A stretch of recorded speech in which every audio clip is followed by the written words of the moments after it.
Hello, it's time for chapter 4. I've got my book and I'm on page 22. Chapter 4 is Roman numeral IV. Every year my students are wishing they'd remembered their Roman numeral lesson from elementary school. So let's get to chapter 4. This time I'm going to give you an overview first of what we're going to encounter in this chapter. It is Christmas Day dinner at Pip's house, but it is not like Christmas dinner that you would hope it would be, or any sort of modern Christmas. We get to meet Mrs. Joe's very toady friends, whom you do not want to spend any holiday with.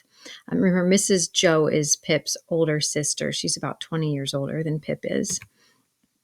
We're going to get some important characterization established that will carry us through the rest of the novel, lest you think these are random side characters. The dinner will be cut short when soldiers knock at the door. Because remember, this is a novel that was published chapter by chapter each week, so we have to end with some cliffhangers. Go ahead and read along with me now. I'm on my book on page 22. I fully expected to find a constable in the kitchen waiting to take me up. But not only was there no constable there, but no discovery had yet been made of the robbery. Remember, Pip stole the whole pork pie and a couple things in the file from the kitchen. Mrs. Joe was prodigiously busy in getting the house ready for the festivities of the day, and Joe had been put upon the kitchen doorstep to keep him out of the dustpan, an article into which his destiny always led him sooner or later when my sister was vigorously reaping the floors of her establishment. "And where the deuce have you been?" was Mrs. Joe's salutation when I and my conscience showed ourselves. And again, that idea that Pip is just controlled by his guilt. He feels like it's this external character in that sentence. "I said I had been down to hear the carols." "Oh, well," observed Mrs. Joe, "you might have done worse." Not a doubt of that, I thought. "Perhaps if I weren't a blacksmith's wife, and what's the same thing, a slave with her apron never off, I should have been to hear the carols," said Mrs. Joe. "I'm rather partial to carols myself, and that's the best of my reasons for never hearing any." Joe, who had ventured into the kitchen after me as the dustpan had retired before us, drew the back of his hand across his nose with a conciliatory air. When Mrs. Joe darted a look at him, and when her eyes were withdrawn, secretly crossed his 2 forefingers and exhibited them to me as our token that Mrs. Joe was in a cross temper. This was so much her normal state that Joe and I would often, for weeks together, be as to our fingers like monumental crusaders as to their legs. Again, when you get a little superscript 1, it tells you that if you flip all the way to the back of the book, there's going to be a footnote explaining what that is. So I'm on page 469, and it says, Cobham Brewer notes that crusaders were generally represented on their tombstones with crossed legs. So we had our slices served out as if we were 2,000 troops on a forced march instead of a man and boy at home, and we took gulps of milk and water with apologetic countenances. Countenance means face. From a jug on the dresser. In the meantime, Mrs. Joe put clean white curtains up and tacked a new flowered flounce across the wide chimney to replace the old one, and uncovered the little state parlor across the passage, which was never uncovered at any other time, but passed the rest of the year in a cool haze of silver paper, which even extended to the 4 little white crockery poodles on the mantel shelf, each with a black nose and a basket of flowers in his mouth, and each the counterpart of the other. Mrs. Joe was a very clean housekeeper, but had an exquisite art of making her cleanliness more uncomfortable and unacceptable than dirt itself. Cleanliness is next to godliness, and some people do the same by their religion. My sister, having so much to do, was going to church vicariously. That is to say, Joe and I were going. In his working clothes, Joe was a well-knit, characteristic-looking blacksmith. In his holiday clothes, he was more like a scarecrow in good circumstances than anything else. Nothing that he wore then fitted him or seemed to belong to him, and everything he wore then grazed him. On the present festive occasion, he emerged from his room when the blithe bells were going, so when you could hear the church bells, the picture of misery in a full suit of Sunday penitentials. So it looks like prison clothes. He's so penned up in his clothes. As to me, I think my sister must have had some general idea that I was a young offender whom an accoucheur policeman had taken up on my birthday and had delivered over her to be dealt with according to the outraged majesty of the law. I was always treated as if I had insisted on being born in opposition to the dictates of reason, religion, and morality, and against the dissuading arguments of my best friends. Even when I was taken to have a new suit of clothes, the tailor had orders to make them like a kind of reformatory, and on no account to let me have the free use of my limbs. So basically, Pip and Joe feel like church or fancy clothes just are basically like wearing some suffocating kind of prison clothes. Joe and I going to church, therefore, must have been a moving spectacle for compassionate minds. Yet what I suffered outside was nothing to what I underwent within. The terrors that assailed me whenever Mrs. Joe had gone near the pantry or out of the room were only to be equaled by the remorse with which my mind dwelt on what my hands had done. Under the weight of my wicked secret, I pondered whether the church would be powerful enough to shield me from the vengeance of the terrible young man if I divulged that establishment. I conceived the idea that the time when the banns were read and when the clergyman said, "Ye are now to declare it," would be the time for me to rise and propose a private conference in the vestry. I am far from being sure that I might not have astonished our small congregation by resorting to this extreme measure, but for it being Christmas Day and no Sunday. Mr. Wopsle, the clerk at the church, was to dine with us, and Mr. Hubble with the wheelwright and Mrs. Hubble and Uncle Pumblechook, Joe's uncle, but Mrs. Joe appropriated him, who was a well-to-do corn chandler in the nearest town, and drove his own chaise cart. A chaise cart is a fancier version of a cart or carriage pulled by a horse. It had like leather seats. The dinner hour was 1:30, and when Joe and I got home, we found the table laid and Mrs. Joe dressed and the dinner dressing and the front door unlocked, it never was at any other time, for the company to enter by, and everything most splendid. And still, not a word of the robbery. The time came without bringing with it any relief to my feelings, and the company came. Mr. Wopsle, united to a Roman nose and a large shining bald forehead, had a deep voice which he was uncommonly proud of. Indeed, it was understood among his acquaintance that if you could only give him his head, he would read the clergyman into fits. He himself confessed that if church was thrown upon, meaning to competition, he would not despair in making his mark in it. The church not being thrown open, he was, as I've said, our clerk. But he punished the amens tremendously, and when he gave out the psalm, always giving the whole verse, he looked all around the congregation, first, as much to say, "You have heard our friend overhead. Oblige me with your opinion of this style." So basically, Mr. Wopsle is prone to theatrics, and he loves drama. And he's not a member of the clergy, but he loves leading the church in psalms and doing it so dramatically, and he loves having an audience. I opened the door to the company, making believe that it was a habit of ours to open the door, and I opened it first to Mr. Wopsle, next to Mr. and Mrs. Hubble, and last of all to Uncle Pumblechook. N.B. I was not allowed to call him uncle under the severest penalties.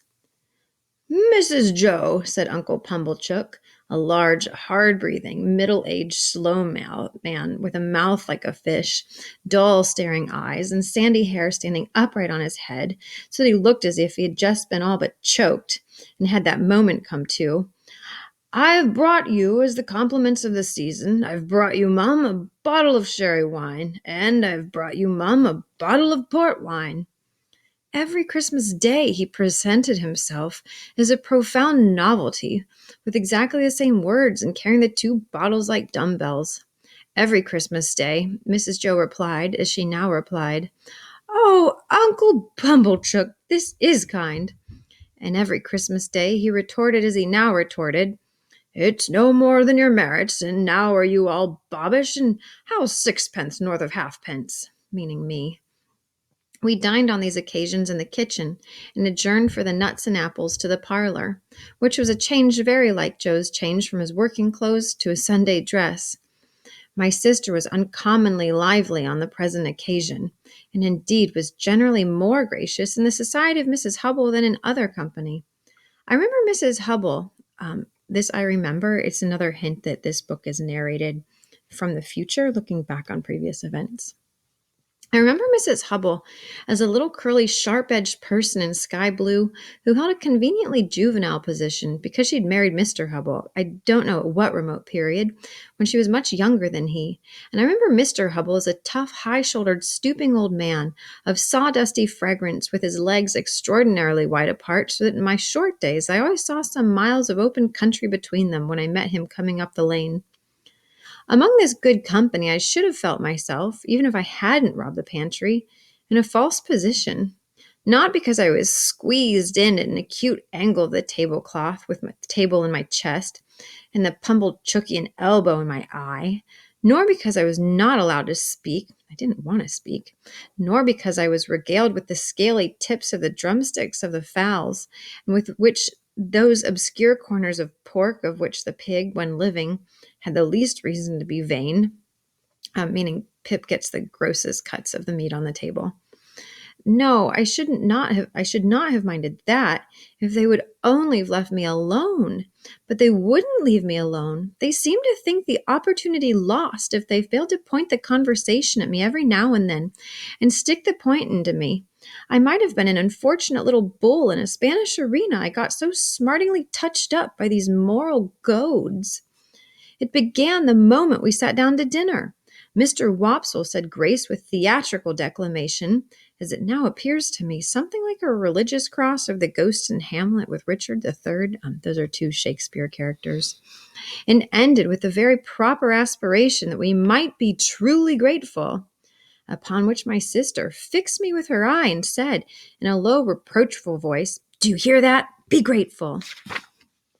"Especially," said Mr. Pumblechook, "be grateful, boy, to them which brought you up by hand." Mrs. Hubble shook her head and contemplating me with a mournful presentiment that I should come to no good, and asked, "Why is it that the young are never grateful?" The moral mystery seemed too much for the company until Mr. Hubble tersely solved it by saying, "Naturally wishes." And everybody then murmured, "True," and looked at me in a particularly unpleasant and personal manner.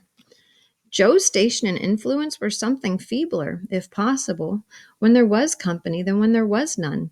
But he always aided and comforted me when he could in some way of his own, and he always did so at dinner time by giving me gravy, if there were any.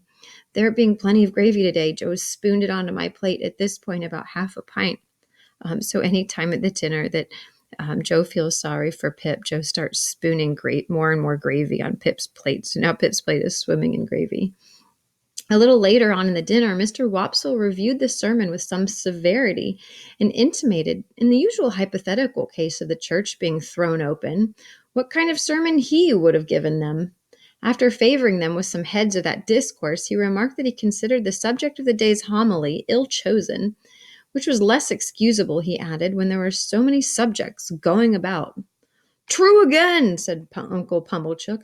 "You've hit it, sir. Plenty of subjects going about for them that know how to put salt upon their tails. That's what's wanted. A man needn't go far to find a subject if he's ready with his salt box." Mr. Pumblechook added, after a short interval of reflection, "Look at pork alone. There's a subject. If you want a subject, look at pork." "True, sir, many a moral for the young," returned Mr. Wopsle, and I knew he was going to lug me in before he said it. "Might be deduced from that text." "You listen to this," said my sister to me in a severe parenthesis. Joe gave me some more gravy. "Swine," pursued Mr. Wopsle in his deepest voice and pointing his fork at my blushes as if he were mentioning my Christian name, "swine were the companions of the prodigal. The gluttony of swine is put before us as an example of the young." I thought this pretty well in him who had been praising up the pork for being so plump and juicy. "What is detestable in a pig is more detestable in a boy." "Or girl," suggested Mr. Hubble. "Of course, or girl, Mr. Hubble," assented Mr. Wopsle rather irritably, "but there is no girl present." "Besides," said Mr. Pumblechook, turning sharp on me, "think what you've got to be grateful for. If you'd been born a squeaker—" "He was, if ever a child was," said my sister most emphatically. Joe gave me some more gravy. "Well, I mean but a 4-footed squeaker," said Mr. Pumblechook. If you'd been born such, would you have been here now? Not you, unless in that form, said Mr. Wopsle, nodding towards the dish. But I don't mean in that form, sir, returned Mr. Pumblechook, who had an objection to being interrupted. I mean enjoying himself with his elders and betters, and improving himself with their conversation and rolling in the lap of luxury. Would he have been doing that? No, he wouldn't. And what would have been your destination? Turning on me again. You would have been disposed of for so many shillings according to the market price of the article. And Dunstable the butcher would have come up to you as you lay in your straw, and he would have whipped you under his arm. And with his right he would have tucked up his frock to get a penknife from out of his waistcoat pocket. And he would have shed your blood and had your life. No bringing up by hand then, not a bit of it. Joe offered me more gravy, which I was afraid to take. He was a world of trouble to you, ma'am, said Mrs. Hubble, commiserating my sister. Trouble? Echoed my sister. Trouble?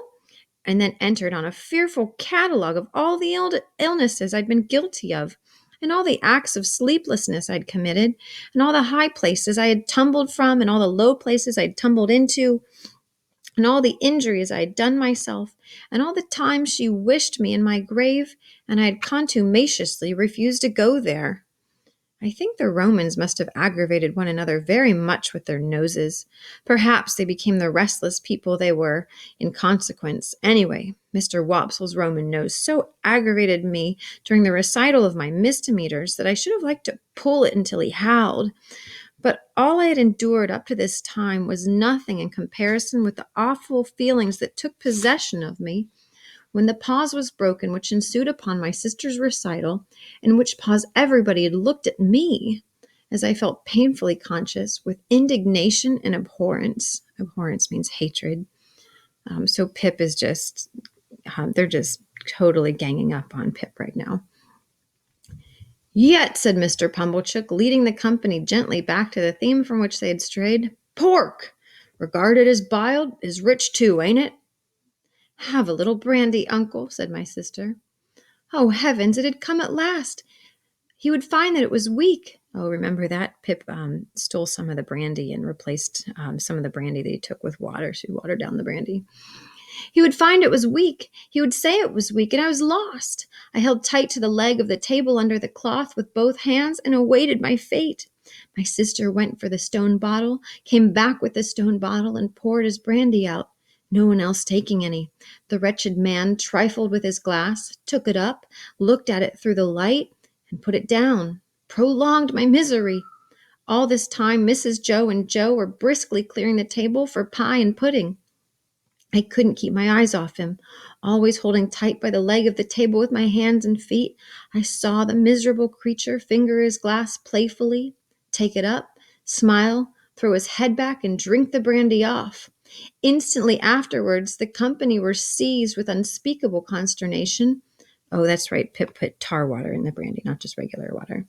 Owing to his springing to his feet, turning round several times in an appalling spasmodic whooping cough dance, and rushing out at the door, and then becoming visible through the window, violently plunging and expectorating, trying to throw up, making the most hideous faces, and apparently out of his mind.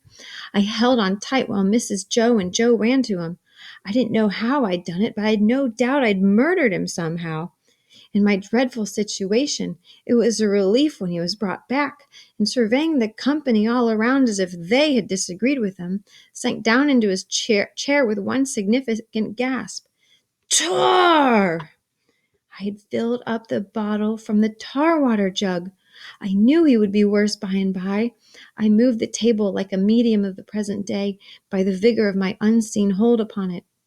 Tar! Cried my sister in amazement. Why, however could tar come there?